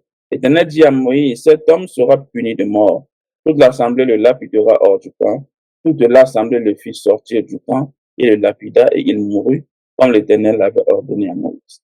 L'Éternel dit à Moïse, parle aux enfants d'Israël et dis-leur, qu'ils se fassent de génération en génération une frange au bord de leurs vêtements et qu'ils mettent un cordon bleu sur cette frange du bord de leurs vêtements. Quand vous aurez cette frange, vous la regarderez et vous vous souviendrez de tous les commandements de l'Éternel pour les mettre en pratique. Et vous ne suivrez pas les désirs de vos cœurs et de vos yeux pour vous laisser entraîner à l'infidélité. Vous vous souviendrez ainsi de mes commandements, vous les mettrez en pratique et vous serez saints pour votre Dieu. Je suis l'Éternel, votre Dieu, qui vous a fait sortir du pays d'Égypte pour être votre Dieu. Je suis l'Éternel, votre Dieu. Amen. Amen. Amen. Questions, commentaires? Un petit commentaire. Je sais pourquoi ils ont repris la façon de faire des sacrifices. Repris? Pourquoi ils ont repris la façon de faire des sacrifices alors qu'on avait déjà vu tout au niveau des sacrifices. Quelle différence qu'il y a entre le sacrifice là, dans la nouvelle terre, et le sacrifice avant? Bon, je sais pas si je comprends bien ta question. Donc, tu es en train de demander pourquoi ils font des sacrifices ici? Pourquoi ils ont repris la façon de faire des sacrifices quand ils font une erreur, quand ils... Non, mais ils sont pas en train de reprendre. C'est juste une continuité. Tu es en train de comparer ce que nous lisons avec ce que nous avons lu dans le livre de Lévitique? Oui, mais c'est justement pourquoi ils ont déjà reçu la loi et ce qu'il faut faire quand ils ont péché. Et là, pourquoi... Oui. Bon. Je t'ai dit tout à l'heure que euh, les événements que nous lisons ne sont pas des événements chronologiques. OK? Ici, le Oui, livre des Nombres est en train de nous raconter en gros, OK? Pas en détail, en gros, les événements qui se sont déroulés depuis la sortie d'Égypte jusqu'à l'entrée dans la terre promise. d'accord, je comprends mieux. Oui, je comprends maintenant. D'accord, Or, d'accord. le livre de Lévitique a juste fait le recensement de tous les commandements, comment Voilà, les garder, quand faire quoi, et ça a mis tout cela dans le livre de Lévitique. d'accord. Donc, ce n'est pas une répétition, bon, c'est juste un rappel, si on peut dire ça ainsi. Donc, si tu veux connaître les détails précis sur un type de sacrifice, et Pour qu'est-ce aller dans les Lévitiques. qu'il faut aller dans le livre de Lévitique? Ouais. Oui. Mais ici, on nous raconte juste les événements de l'Égypte jusqu'à la terre promise, c'est tout. Oui, il faut que je retire ces œillères-là, que je pense que chaque livre se suit, il faut que je retire ces œillères-là, quoi. Il faut que... Oui. Voilà.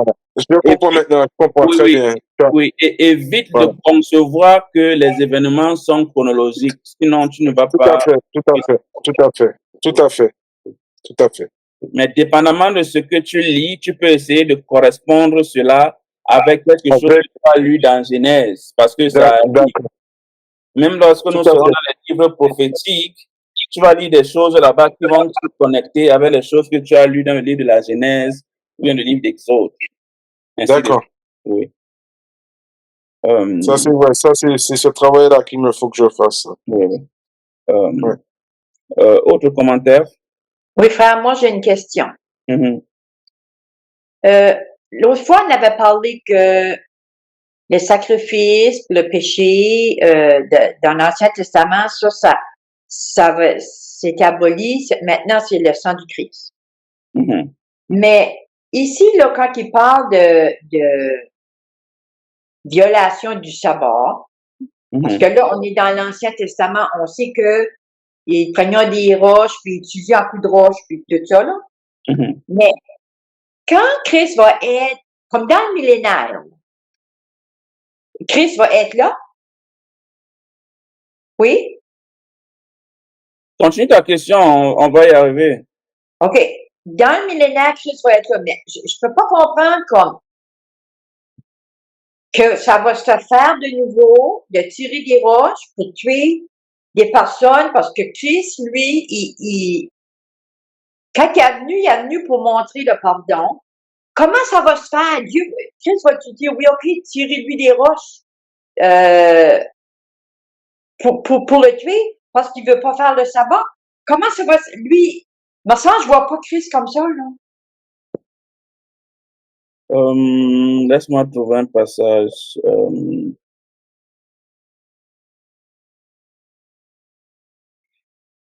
Mais avant qu'on y arrive, n'est-ce pas?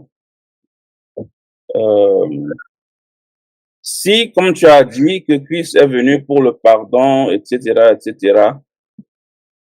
est-ce que ce pardon implique que nous devons continuer à pécher pendant qu'il est là?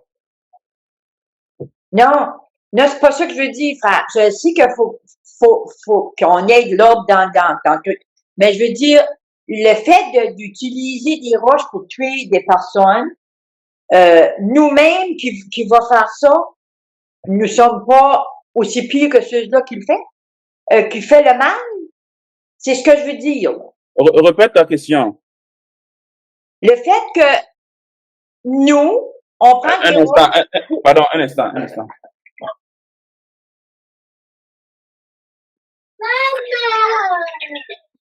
Tu parles de la lapidation, Olive. Oui. Moi, je veux dire, le fait que nous autres, on le fait à eux, qui ont péché, ben, on n'est pas aussi pire que eux. On n'est pas supposé de tuer nous autres non plus. Le fait que nous, on lapide ou bien le fait qu'on pêche? Non, mais eux, Ok, vas-y, Olive, je t'écoute. Désolé, les OK. enfants sont en train de faire des choses. Admettons, frère, que moi, Oui. je suis dans le millénaire, non? Mhm, Puis je pêche. Puis mhm. la loi dit de lapider en cas de violation de sabbat. Parce que dans le millénaire, il va y avoir ces lois-là qu'on sait, hein? Bon. Si le peuple me lance des roches pour me lapider, à cause que j'ai pas suivi la loi, mais je suis-tu pas, tu sais là qui m'a lapidé, là? Ils sont-tu pas aussi pires que moi? Ils ont tué comme moi j'ai fait la violation du sabbat? Je comprends pas ça, cette chose-là, moi. Si moi, j'ai pas le droit de violer le sabbat, eux n'ont pas le droit de tuer non plus, là. Pourquoi seront-ils pires? Non, ils vont être pareils. Pareil à qui? À toi qui as brisé le sabbat? Ben oui, parce que eux vont tuer, puis moi, j'ai brisé le sabbat. Un exemple que je donne, là. Oui, mais si toi tu ne brisais pas le sabbat, ils ne devaient pas te lapider. Et en même temps, ils ne te lapident pas parce qu'ils veulent. C'est la C'est un loi, commandement. c'est un commandement. Donc, c'est pas de leur faute, c'est la faute à Dieu, parce que c'est lui qui a donné ce commandement. Donc, c'est soit ils désobéissent à Dieu en ne te lapidant pas, soit toi, tu ne brises pas le sabbat pour que le commandement sur le fait que tu as brisé le sabbat ne s'applique pas. Parce que chaque commandement a une conséquence. Ou alors chaque conséquence est le résultat d'un commandement non respecté. Moi, Donc, je pensais juste que dans le oui. millénaire, si tu péchais, que Christ allait, pas qu'il allait te lapider, mais je pensais qu'il allait te mettre comme de côté, tu pourras pas être parmi le peuple. Te mettre de côté, c'est-à-dire, Pas d'être parmi le peuple d'Israël. tu seras où donc? Mais c'est Christ qui va détruire au jugement. Ce qui va se passer dans le millénaire est, je veux dire, oui, est exactement ce qui se passait dans l'Ancien Testament. Rien ne va changer. Donc, si quelqu'un n'approuve pas ce qui s'est passé dans le temps de l'Ancien Testament, premièrement, il ne sera pas au millénaire. Non, je sais que la loi, il faut que tu la suives, frère. C'est pas ça que je dis. Je sais qu'il faut suivre la loi, il faut obéir à la loi de Dieu. Je comprends tout ça, là. Mais ce que j'ai de la misère à comprendre, c'est que pourquoi lui serait tué quand il pêche, puis si toi tu le tues, tu pêches aussi. Je sais que c'est Dieu qui a mis la loi, je comprends. Mais y aurait-il pas d'autre façon au lieu de tuer? Non, mais Parce que cette question, il faudrait la poser à Dieu lui-même, À l'Éternel. ou à l'Éternel lui-même, parce que moi, je ne pourrais pas répondre à cela. Ah oui. C'est lui qui l'a fait ainsi. Donc, si les hommes lapident, c'est pas juste le sabbat, hein, il y a aussi l'adultère. oui, Et oui. il y a d'autres choses. Donc, cette question doit être posée à l'Éternel directement, parce qu'aucun homme ne viendra justifier cela. C'est ça. Ça serait comme aller devant un juge dans un tribunal et lui poser la question pourquoi tu as jugé ainsi. Mais il va te répondre parce que la Constitution dit ceci, tout Oui, simplement. il a jugé selon la loi, je comprends. Oui, exactement. Donc, si tu me poses cette question, il faudrait demander à ceux qui ont écrit cette loi pourquoi ils ont écrit cette loi. C'est ça. C'est un peu. Je comprends ce que tu veux dire. Je Oui, comprends bien. Mais c'est juste parce que j'ai de la misère avec ça comme. je, Euh, je te comprends, mais souviens-toi que toutes les lois sont valables, toutes les lois sont égales. Tu ne peux pas accepter l'un et laisser l'autre. Bon, si tu as un problème avec cette loi spécifique, par exemple, euh, donne-moi un peu une ou deux lois avec lesquelles tu es d'accord.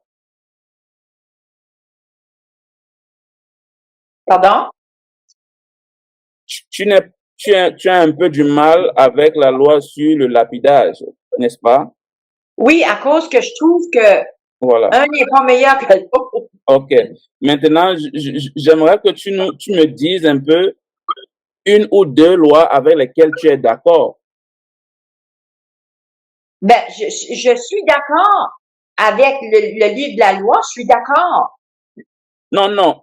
Le livre de la loi a plusieurs lois. OK. Donne-moi une loi ou deux lois dans le livre de la loi avec laquelle tu es d'accord. Ben, comme les faits, ça, là, je suis d'accord. OK. Et quoi d'autre? Ben, aimer son prochain, aimer les étrangers comme, OK. oui. Et pourquoi es-tu d'accord pour l'autre là? Mais je pense que c'est parce que, à mes yeux, à moi, ça fait plus de sens que là. Je veux dire, comme, c'est amour, puis là, c'est pas amour. Pour moi, ce serait, oui, c'est justice, oui. C'est vrai que c'est justice, mais c'est pas, Mais tu es d'accord avec moi que ton prochain n'est pas n'importe qui, n'est pas tout le monde. non, c'est le peuple d'Israël. Ceux Pas, qui sont avec Israël, c'est OK. ton prochain. Voilà, mais ne trouves-tu pas que c'est aussi, ce n'est pas juste pour les autres?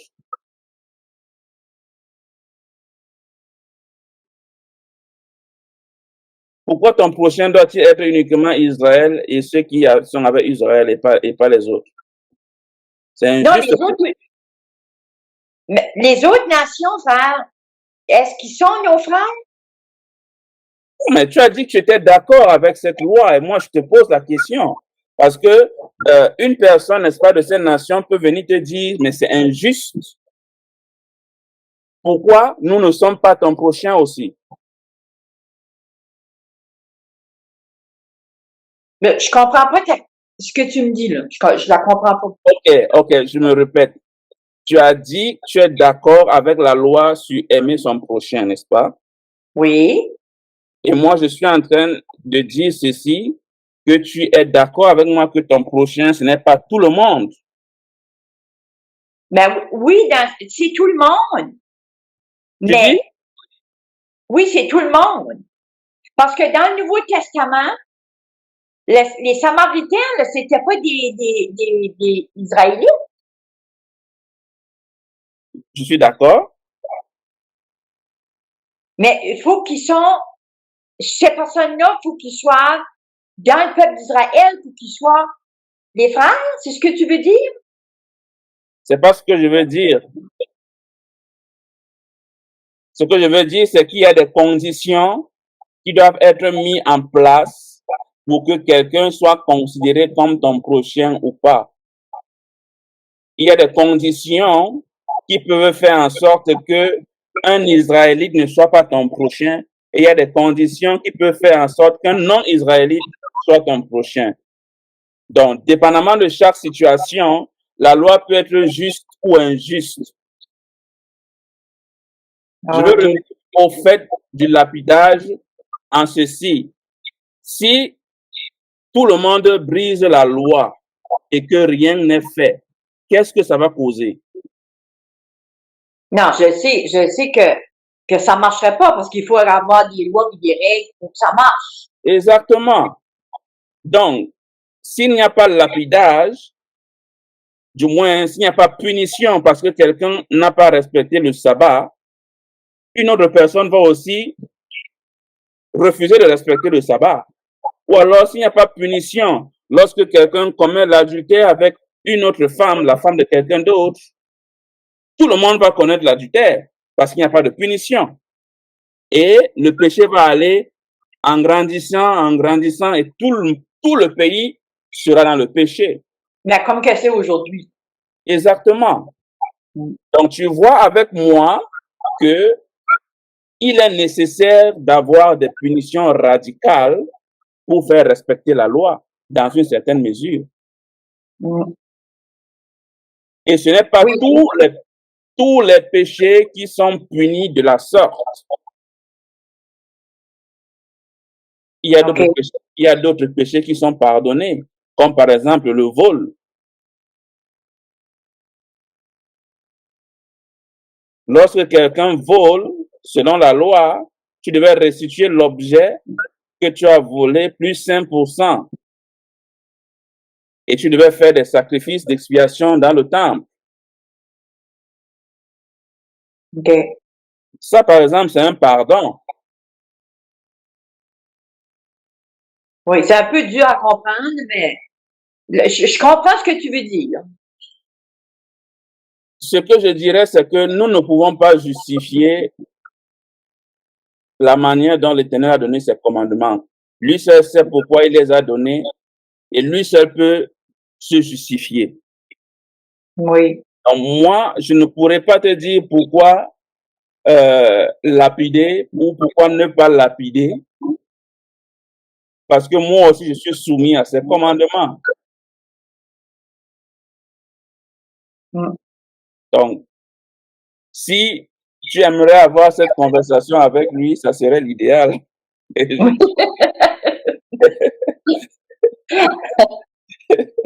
Non, je comprends ce que tu veux dire, puis ça fait du sens, là. Mais c'est juste que je vois Dieu comme un Dieu. Oui, je sais qu'il est juste. Je sais qu'il faut que. Je sais tout ça, là. Mais c'est juste que quand je regarde ça comme. Mais faudrait pas que je regarderais ça de cette manière. Tu dois comprendre qu'il n'y a pas de justice sans injustice. Mm-hmm. Parce que même dans la justice, il y a l'injustice, entre parenthèses. Oui. Okay? Il n'y a pas d'injustice sans injustice. On ne saurait distinguer le juste de l'injuste s'il n'y a pas d'injuste. Oui. Donc, il faut qu'il y ait des injustes pour qu'on sache celui qui est juste. Oui. Donc, si on soumet le juste à la même punition que l'injuste, tu vas voir que c'est injuste. Ce serait pas juste, oui. Exactement. C'est ça. Mm. Exactement. C'est vrai, c'est vrai. OK, c'est beau. Il faut bien quelque chose qui va nous distinguer les uns des autres. Mm-hmm. Tout à l'heure, on a vu Marie et Aaron qui se liguaient contre Moïse. Ils sont allés devant l'Éternel pour juger de l'affaire. Et qu'est-ce que l'Éternel a fait? Il a puni Marie pour montrer que Moïse, devant ma face, est plus juste que toi. Oui, c'est vrai, oui. J'avais pas pensé, oui. Ben, c'est beaucoup de choses dans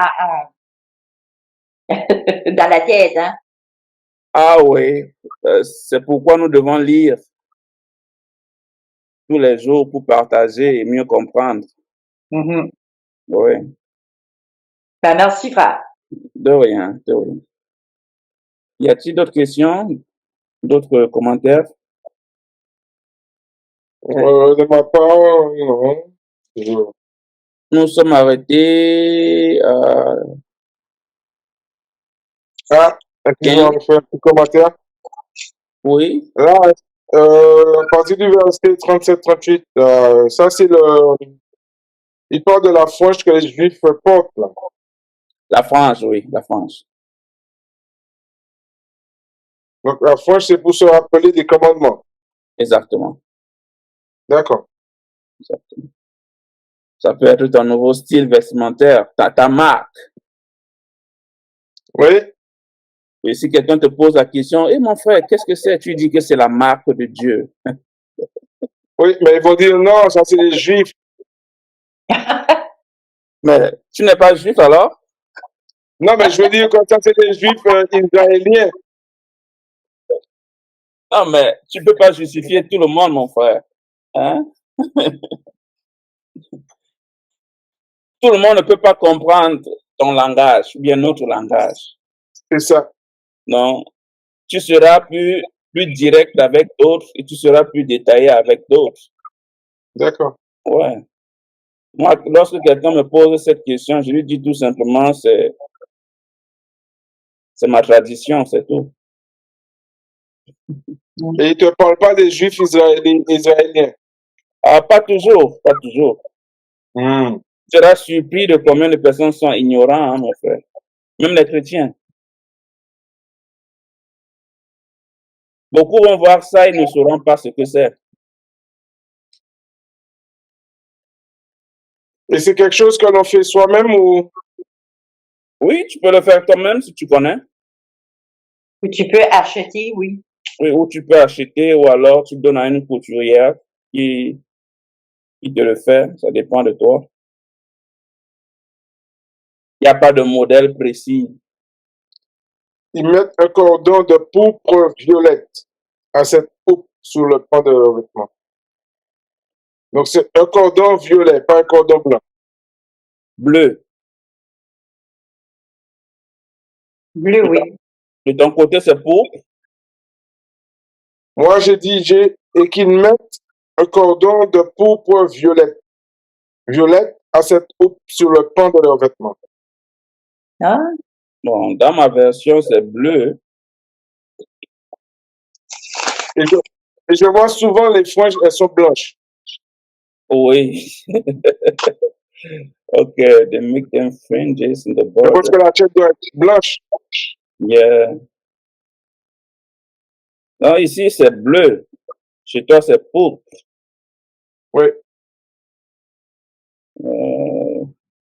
Ok, Ta ok. frange à toi est de quelle couleur? c'est quel verset? Oui, oui, c'est le verset 38. 39, 38.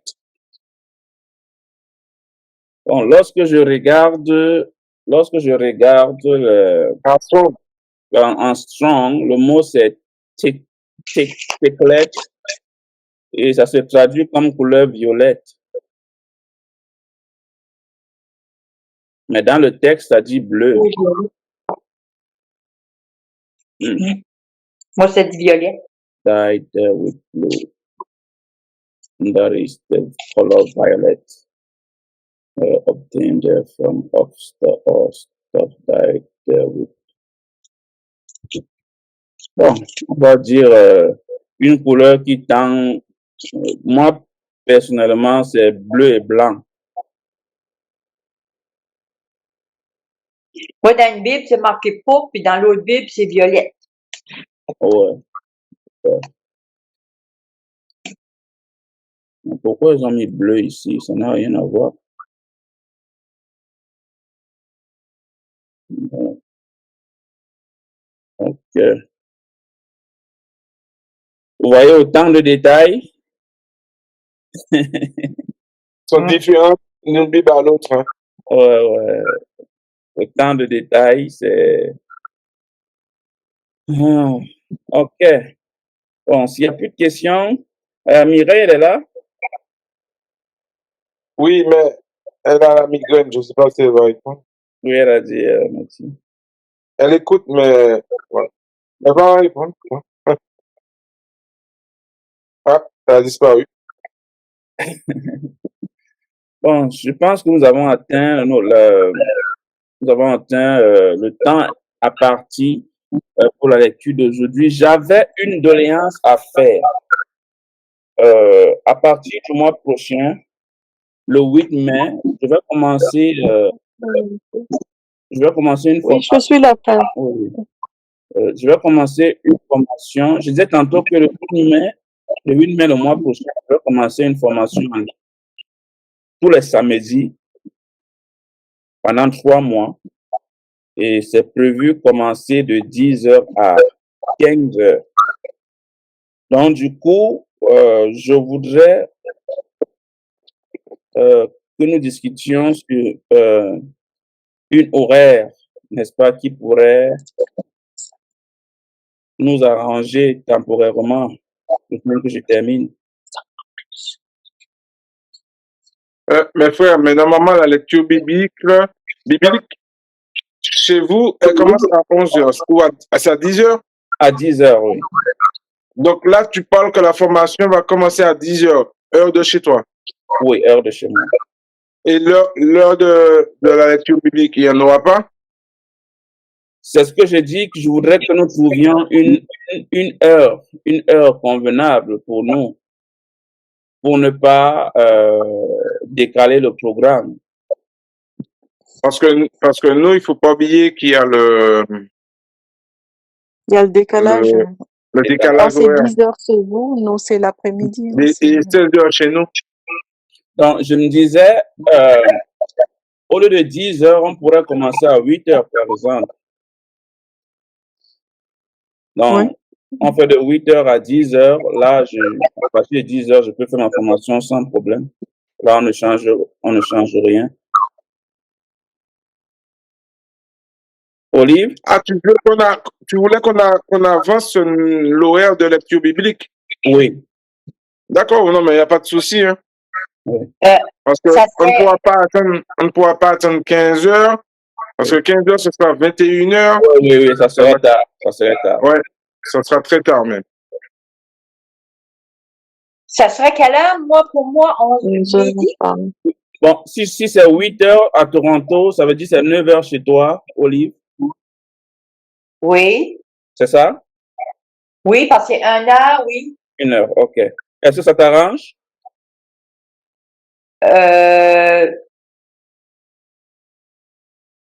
Oui et non. C'est juste que moi, je suis habituée à dormir tard le matin. Puis, Oui. c'est juste ça, là. Puis, j'aurais peur de manquer le.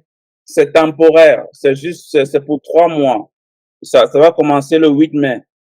Le 8 de mai pour 3 mois.